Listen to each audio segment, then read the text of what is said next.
I never thought I'd be the type to spill my guts to strangers on the internet, but here I am, typing this out at 2 a.m. because I can't sleep. Maybe I just need to vent, or maybe I'm hoping someone out there will read this and tell me I'm not overreacting. Either way, this is my story, and trust me, it's a wild ride. My name's Sarah, and I'm 28 years old. I live in Greenfield, Wisconsin, a small town where everyone knows your business whether you like it or not. I've been crashing at my parents' place since I graduated college 6 years ago with an accounting degree. I work at a local firm, crunching numbers all day. It's not glamorous, but I'm damn good at it, and it keeps the lights on. I stayed home to save money and help out. My dad's a factory worker, my mom's a nurse, and they're always stretched thin. Then there's my younger sister Chloe, who's 25 and basically the family superstar. Let me paint you a picture of Chloe. She's gorgeous, long blonde hair, perfect smile, the kind of charisma that makes people stop and stare. She works as a marketing assistant at some trendy startup, but her real gig is her Instagram, where she's got thousands of followers drooling over her outfits and lifestyle. Growing up, I was the one keeping things together, cooking dinner, doing laundry, making sure Chloe didn't flunk out of high school. My parents always called me the backbone of the family, and I ate it up, thinking it meant they appreciated. But here's the thing. Over time, I started noticing how lopsided everything was. Chloe's birthdays were blowouts, big parties, pricey gifts, the works. Mine? A quiet dinner at home with a store-bought cake if I was lucky. I told myself, it was fine, she's younger, she's flashier, whatever. I'm not big on attention anyway. Still, it stung a little, you know. Then last year, Chloe got engaged to Mark, this guy whose family owns half the businesses in town. My parents lost their minds with excitement. Chloe's set for life, they'd say, already planning her lavish wedding. Meanwhile, I've been with my boyfriend Jake for 3 years. He's a high school teacher, sweet, steady, the kind of guy who brings me coffee when I'm buried in spreadsheets. But my parents? They barely ask about him. It's like he doesn't register on their radar. Fast forward to Chloe's 25th birthday a few months ago. My parents went all out, renting a swanky venue downtown for a party they dubbed Chloe's. Dream come true. Custom decor, a live band, catered food. Think Pinterest wedding vibes, but for a birthday. The grand finale. They handed her an envelope with plane tickets for a 2-week trip to Paris, first-class flights, a 5-star hotel, the whole deal. Chloe squealed, the room erupted in cheers, and I clapped along, trying to ignore the little voice in my head whispering, I've never even left the state.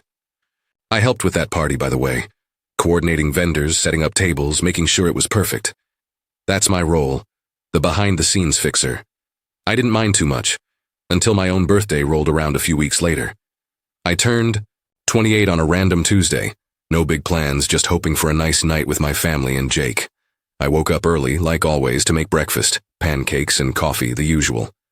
My parents and Chloe stumbled downstairs, mumbled happy birthday, and dug in while chatting about their day. No hint of anything special, but I figured maybe they'd surprise me later. After work, I got home to find a few balloons taped to the wall and a Happy Birthday, Sarah banner. Cute, if a bit half-hearted. Jake showed up with flowers and a gift, which made my heart melt. We ordered takeout from my favorite Italian spot and ate around the kitchen table. Simple, sweet, fine. Then came the moment. My mom brought out a cake, small grocery store generic, and I blew out the candles wishing for...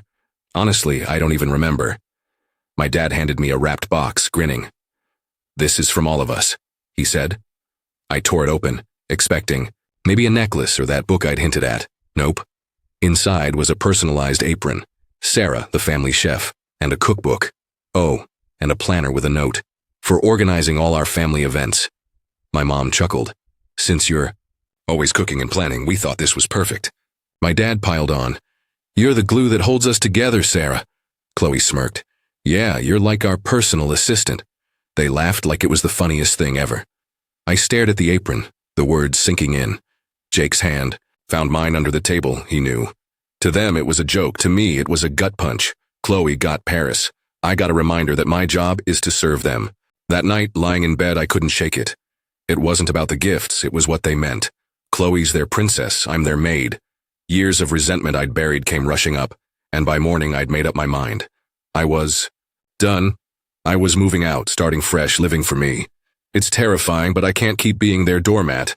Stick around, this is just the beginning. All right, so after that birthday fiasco where I got an apron and a planner while Chloe scored a trip to Paris, I was over it. Years of being the family doormat? Done. I decided it was time to live for me. The next few days were crazy. I was glued to my phone, scrolling apartment listings during lunch and late at night. Jake, my boyfriend, was a rock. He came over every evening to help me pick places and even said he'd co-sign if I needed it. For the first time in forever, I felt like I was actually in charge of my life. Saturday morning, I dragged Jake to check out a studio apartment across town. It was tiny, peeling wallpaper, a kitchenette that looked like it belonged in a toy set. But it was cheap, and it was mine. "What do you think?" I asked, trying to sound pumped. Jake scrunched his maw. "It's ya cozy? You sure about this?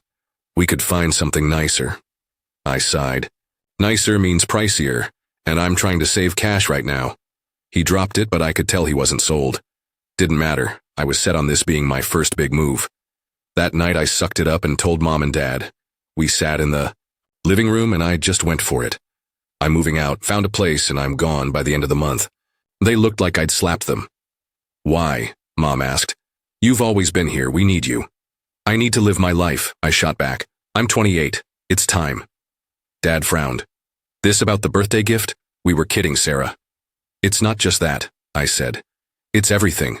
I'm basically your live-in maid." They didn't fight me on it, which threw me off. Maybe they knew I was right deep down. Or maybe they figured I'd cave. Nope, not this time. Things were finally looking up until Monday at work. My phone buzzed on my desk. Chloe. I almost didn't pick up, but something made me. "Hello? Sarah, I need you now. Emergency." Her voice was all wobbly, not the usual cocky Chloe. "What's wrong?" I asked, stomach already twisting. "Can't say on the phone. Meet me at the Maple Street coffee shop in 20 minutes, please." She hung up before I could argue. Driving there, my brain went wild. Was she fighting with Mark? Did she wreck her car? By the time I parked, my hands were shaking.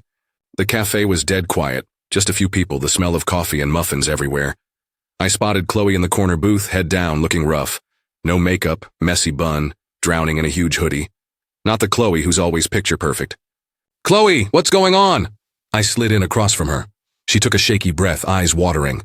"I'm in deep trouble, Sarah." "What kind?" I pressed, heart pounding. I've been taking money from work," she whispered, checking around like someone might hear. "What?" I nearly yelled. "How much?" "Over $10,000. She mumbled, barely audible. "They're doing an audit next week. I'm screwed." I just stared. While I'd been pinching pennies, Chloe was stealing to keep up her fake fancy life. "Why? Why would you do that?" "I don't know," she cried, hiding her face. "To impress Mark and his family, they're loaded, and I felt like I had to match them. It started small, then got out of control." She looked up, desperate. "Sarah, help me. You're good. With numbers, maybe you can hide it or something." I shook my head hard. "That's illegal, Chloe. I could lose my job, my accounting license, everything." "But if you don't, I'll go to jail," she begged. "Mom and Dad will fall apart. Think of the family." My mind was a mess. I wanted to ditch her. Let her deal with it. But that old part of me, the one always fixing everyone's problems, couldn't walk away. "Fine," I said, "but one condition." "Anything," she gasped, relief hitting her. "You tell Mom and Dad the truth, and you pay back every dime, even if you have to sell your precious bags." She nodded fast. "I will, I swear." Leaving the cafe, I was pissed, disappointed, but weirdly driven. I'd help her, but my way. Then, as I got to my car, my phone buzzed again. Unknown number. I answered. "Sarah?" A guy's voice, low and nervous. "Yeah, who's this?" "It's Mark. We need to talk." "Chloe doesn't know I'm calling. Meet me tomorrow, alone." He hung up. What the hell? Now Chloe's fiancé was sneaking around behind her back? Was he in on the money thing? Or was something else about to blow up? I stood there, keys in hand, feeling that weight crash back onto me. I'd just signed up to fix Chloe's disaster, and now Mark's dragging me into God knows what. My big escape plan? Yeah, that's looking real complicated now. This mess is just getting started. Okay, so things were already spiraling after Chloe hit me with her "I stole $10,000 confession. I was still reeling, trying to figure out how to save her ass without torching my own life. Then Mark, her fiancé, called me out of nowhere, all cryptic, saying we needed to meet alone. My head was screaming, "What now?" but I couldn't ignore it. Whatever he had to say, it sounded urgent, and I'm not good at letting mysteries sit. I barely slept that night. My tiny apartment, still. Just a dream on a lease I hadn't signed yet, felt further away than ever. Instead, I was stuck at my parents' place, staring at the ceiling, wondering how I got roped back into this family mess. By morning, I was a zombie, chugging coffee and dodging Mom's questions about why I looked like hell. Late night at work, I lied. She didn't push, just went back to her phone, probably texting Chloe about wedding stuff. Mark wanted to meet at this rundown diner on the edge of town. Rick's Grill, one of those greasy spoon spots nobody goes to unless they're hiding. I got there at 10 a.m., hands sweaty, scanning the cracked vinyl booths. He was already there, hunched over a coffee mug, looking like he hadn't slept either. Mark's usually this polished guy, gelled hair, expensive watch. But today he was a wreck. Stubble, wrinkled shirt, bags under his eyes. "Thanks for coming," he muttered as I sat down. "Just tell me what's going on," I said, cutting the small talk. My stomach was in knots. Was he about to confess he knew about Chloe's stealing? Or worse, was he the one who put her up to it? He took a deep breath, leaned in, and dropped a bomb I didn't see coming. "Chloe's cheating on me," he said, voice low but shaking. "I found out last week." I blinked, mouth open, brain scrambling to catch up. "Cheating? With who?" "Some guy from her job," he said, pulling out his phone. He slid it across the table, screenshots of texts, flirty emojis, plans to meet up. My jaw hit the floor. Chloe, the golden girl, screwing around behind Mark's back while planning their dream wedding? "I confronted her," he went on. "She denied it, said I'm paranoid, but I know what I saw." I skimmed the messages, stuff like "can't wait to see you tonight," and winking faces. My head spun. "Why are you telling me this?" I asked, pushing the phone back. "Because she listens to you," he said, eyes pleading. "You're the only one who can get through to her. I don't want to lose her, Sarah. I love her. But this, I can't just let it slide." I sat back, trying to process. Chloe stealing money was bad enough, but now she's got a side guy too, and Mark's begging me to fix it. "Look," I said, "she's already in deep shit." She told E. "Yesterday she's been skimming cash from work, $10,000 worth. Audits next week. I'm barely keeping her afloat as it is." His face went white. "She's stealing too? Jesus, what's happening to her?" "I don't know," I snapped, louder than I meant. "But I'm not her babysitter." He rubbed his temples, looking defeated. "I didn't know about the money. That's insane, but please, Sarah, talk to her. If she comes clean about this guy, the cash, maybe we can work it out. I'll help her pay it back. Just don't let her throw everything away." I wanted to say no, to tell him this wasn't my circus, not my monkeys, but he looked so broken, and part of me still felt that old pull to clean up Chloe's messes. Driving home, I was a wreck. Chloe's life was imploding. Embezzlement, cheating, lying to everyone, and I was stuck in the middle. I hadn't even told Jake about the money thing yet, and now this. My phone buzzed as I pulled into the driveway. Chloe again. "Can we talk? I'm freaking out about the audit." I groaned. She had no idea I just met Mark. No clue I knew her dirty little secret. "Yeah, fine," I texted back. "Meet me at my place in an hour." She showed up looking worse than yesterday. Red eyes, chipped nail polish, totally un-Chloe-like. "I can't sleep," she blurted as she walked in. "What if they find out? What if I get arrested?" I stared at her, anger bubbling up. "Maybe you should have thought of that before you stole," I said. "And while we're at it, what's this about some guy from work?" Her face froze. "What? Who told you?" "Doesn't matter," I cut her off. "Mark knows, he's got proof." She collapsed onto the couch, sobbing. "It's not what you think. It's just, Mark's so perfect and I feel like I'm not enough. This guy, he's nothing serious, just a distraction." "A distraction?" I yelled. "Chloe, you're engaged and stealing. What the hell's wrong with you?" She cried harder, begging me to help. "I'll end it with him. I swear, just don't tell Mom and Dad. Fix this for me, Sarah, please." I stood there torn. Part of me wanted to let her crash and burn. She dug this hole. But then I thought of Mark's face, Mom and Dad's clueless smiles, and how this would wreck them all. "I'll help," I said finally, voice cold. "But you're confessing everything to Mark, to your boss. I'm not covering this up." She nodded, sniffling, promising she'd do it. As she left, my phone buzzed again, Jake this time. "Hey, you okay? You've been off all day." I didn't even know where to start. My sister's a thief and a cheater, and I'm still the one picking up the pieces. How do I tell him I'm drowning in this when I'm supposed to be breaking free? So I was knee-deep in Chloe's chaos. Her stealing, her cheating, her whole life falling apart. And somehow I'd agreed to help. Again. I don't know why I keep doing this. Maybe it's habit, maybe it's guilt. But I told her she had to come clean to Mark and her boss, and I'd figure out a way to keep her out of jail. She swore she'd do it, but I didn't trust her to follow through. Not anymore. The next day was a blur. I called in sick to work, first time in years, because I couldn't focus with all this hanging over me. Jake kept texting, worried. But I brushed him off with a, "I'm fine, just tired." I couldn't drag him into this yet. He'd lose it if he knew the full story. Instead, I sat at the kitchen table with a notepad, trying to map out Chloe's mess like it was some accounting problem I could solve. Step 1, get her to confess to Mark. Step 2, figure out how to handle the $10,000 before the audit. Step 3, pray she doesn't tank us all. Chloe showed up around noon looking like she'd been hit by a truck. "Did you talk to Mark?" I asked, skipping the hellos. She nodded, biting her lip. "Yeah, last night. He's pissed, Sarah. Screaming, crying. He says he's done unless I fix this." "Fix what?" I snapped. "The cheating or the stealing?" "Both," she mumbled, staring at the floor. "He's giving me one chance to come clean about everything. Said he'd help with the money if I end it with that guy." I rubbed my temples, head throbbing. "Okay, so you're done with the work fling?" "Yes," she said, too quick. I didn't buy it, but I let it slide. For now. "And you're—" "Boss, you're telling them tomorrow?"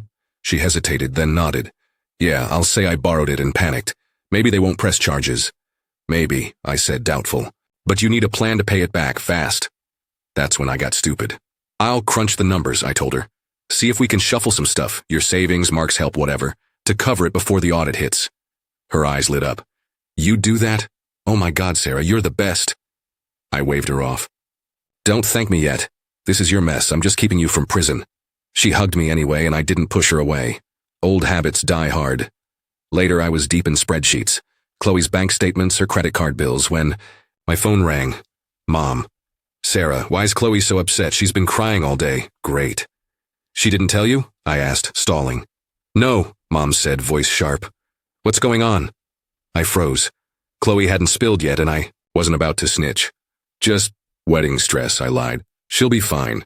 Mom huffed. "You two are hiding something, I'm not dumb." She hung up and I cursed under my breath. This was getting too close to home. Then it all went to hell. Around 8 p.m., there's a pounding on the door. I opened it, and there's Mark, eyes, holding a crumpled piece of paper. "What the hell is this?" he yelled, shoving it at me. I grabbed it, some printout from Chloe's work email. It was a memo about the audit dated yesterday, saying they'd already found discrepancies and were calling in legal. "She lied," Mark shouted. "She said it wasn't happening till next week.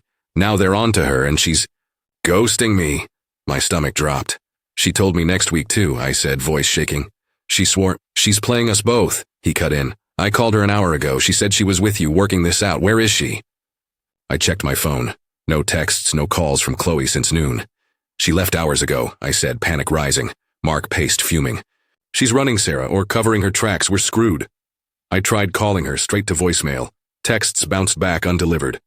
"She turned her phone off," I said, dread sinking in. Mark glared at me. "You said you'd fix this. Now my fiancé's a thief and a liar, and I'm the idiot who trusted you both." "I didn't know," I shot back.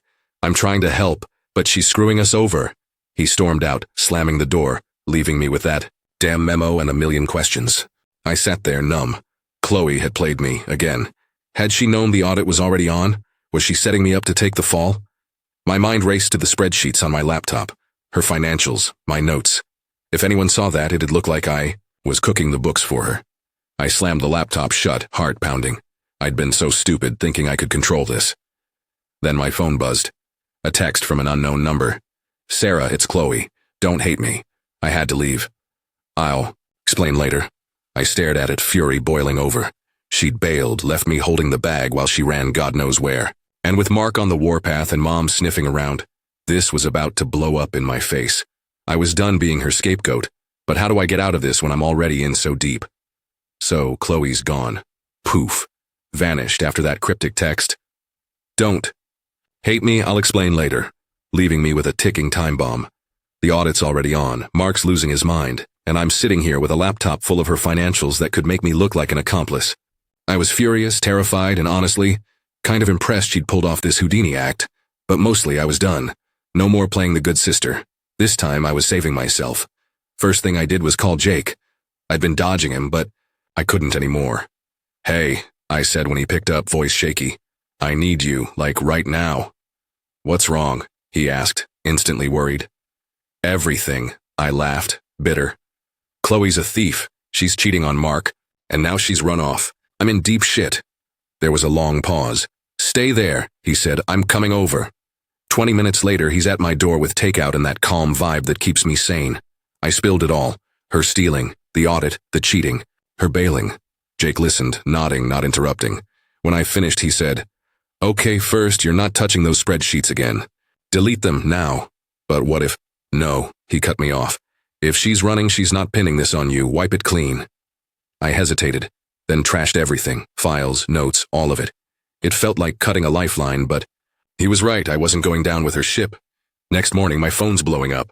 "Mom, where's Chloe? She's not answering." "Dad, what's this about her job? People are calling the house." Then Mark texting, "Found her car at the train station. She's gone, Sarah. What did you do?" Me. I wanted to scream. I didn't do this. She did. But the panic in their messages hit hard. They were all looking at me like I had answers, or like I'd helped her bolt. I called Mom back. "I don't know where she is," I said, firm. "She told me yesterday. She stole from work, then disappeared. That's it." "Stole?" Mom gasped. "Why didn't you tell us?" "Because she begged me not to," I snapped, and I was trying to fix it, but she lied to me too. Dad got on the line, voice booming. "You should have said something. Now her boss called. Cops are involved." My heart sank. Cops, this was real now. By noon, Mark showed up at the house, face red, practically shaking. "Her car's at the station, keys in it, purse gone," he said. "She planned this, and you knew." "I didn't know she'd run," I yelled back. "She screwed me." "Over, too." He didn't buy it. "You're always covering for her. Bet you helped her pack." "That's insane," I said, but he stormed off, muttering about lawyers. Great. Now he thinks I'm in on it. I was pacing, freaking out, when Jake grabbed my shoulders. "Breathe," he said. "You didn't break any laws. She did. Tell the truth, and you're clear." "But they all blame me," I said, tears stinging. "Mom, Dad, Mark, they think I'm the bad guy." "Then prove you're not," he said. "Go to her work, talk to her boss before the cops do. Get ahead of this." So I did. I drove to Chloe's startup, some hip office with glass walls and overpriced coffee. Her boss, a guy named Ryan, was in a meeting, but I barged in anyway. "I'm Chloe's sister," I said, voice steady despite my nerves. "She told me about the money. I didn't help her steal it. I tried to stop her. She ran last night." Ryan stared, then sighed. "We found $12,000 missing. Audit flagged it yesterday. Cops are coming tomorrow. You know where she is?" "No," I said. "She texted me from a burner and ghosted." He leaned back, sizing me up. "If you're lying—" "I'm not," I cut in. "I've got nothing to hide. Check my phone, my laptop, whatever." He nodded, slow. "Okay, stick around. Cops will want your statement." I left feeling lighter, like I'd dodged a bullet, but still scared. What if Chloe twisted this to point at me? That night, Mom and Dad came over looking wrecked. "How could she do this?" Mom sobbed. "And you? Why didn't you warn us?" "I didn't know she'd run," I said, exhausted. "I was trying to help and she stabbed me in the back." Dad glared. "You should have told us the second she confessed." "Maybe," I admitted. "But I'm not her keeper. She's 25. This is on her." Then my phone buzzed, a new text from that unknown number. "Sarah, I'm sorry, I'm safe. Don't tell them where I am." I stared, stunned. She didn't say where, but the fact she thought I'd cover for her again? Hell no. I showed Jake. "What do I do?" He frowned. "Nothing. She's digging her own grave. You're out of this." But was I? With cops closing in and my family imploding, I felt trapped all over again. Only this time I wasn't playing nice. All right, so Chloe was gone, the cops were circling, and my family was a mess, blaming me like I'd masterminded her whole disaster. I was done being the scapegoat, though. Jake kept me grounded, telling to let her crash and burn, and I was trying, really trying to focus on me for once. But then, just when I thought I'd hit rock bottom, Chloe pulled one last stunt that flipped everything upside down. It had been 3 days since her "I'm safe" text. I'd moved into that tiny apartment, signed the lease, hauled my stuff in with Jake's help, and crashed hard that first night. It wasn't much, but it was mine, and for the first time, I felt free. Then at 1 a.m., my buzzer goes off. I stumble to the intercom, half asleep. "Who is it?" "Sarah, it's me." Chloe's voice crackled through, small and shaky. My heart stopped. "What the hell are you doing here?" "Please, let me in," she begged.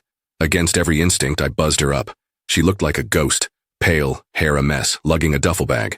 "I didn't know where else to go," she said, stepping inside. "Where have you been?" I demanded, arms crossed. "Hiding," she mumbled. I took a train to Chicago, crashed with a friend, but I couldn't stay. Cops are looking for me. No shit, I snapped. You stole $12,000 and ran. Why? Are you here now? She started crying, big, messy sobs.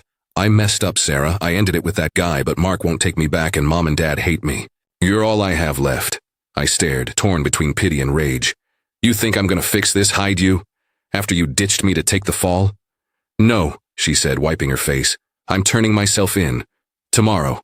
I needed to see you first to say I'm sorry. That hit me hard. Chloe, sorry, for real? You've got a hell of a way of showing it, I said, voice cold. You left me holding the bag. Mark thinks I helped you. Mom and Dad won't stop calling me a traitor. She flinched. I know. I panicked. I thought I could disappear, but I can't. We sat there, silent, the weight of it all sinking. And what's your plan? I asked finally. Go to the police, she said. Tell them everything, the money, why I did it. Maybe they'll go easy if I pay it back. With what? I scoffed. Mark's done, and you've got nothing. I'll figure it out, she said, desperate. Sell my stuff, get a lawyer. I just need you to come with me, please. I almost said no, but something in her eyes, broken, not scheming, made me nod. Fine. But this is it, Chloe. Last time. Next morning, we walked into the station together.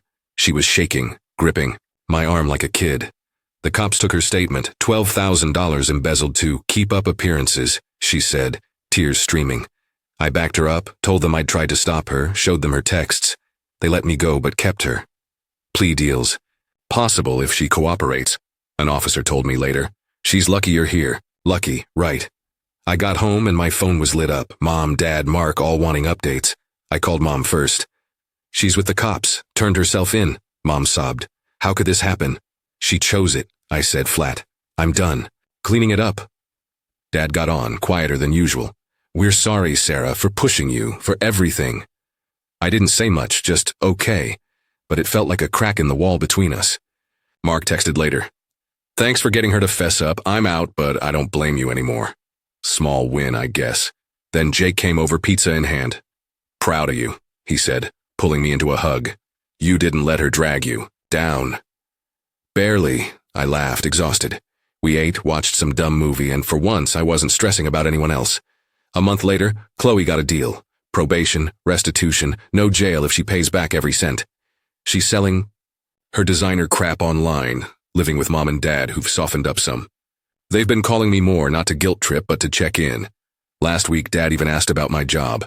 First time in years. It's weird, but nice. Me? I'm settling into my place. Got a promotion at work, more money, more responsibility, and Jake's been hinting at moving in together. I'm not rushing, though. For 28 years, I lived for them.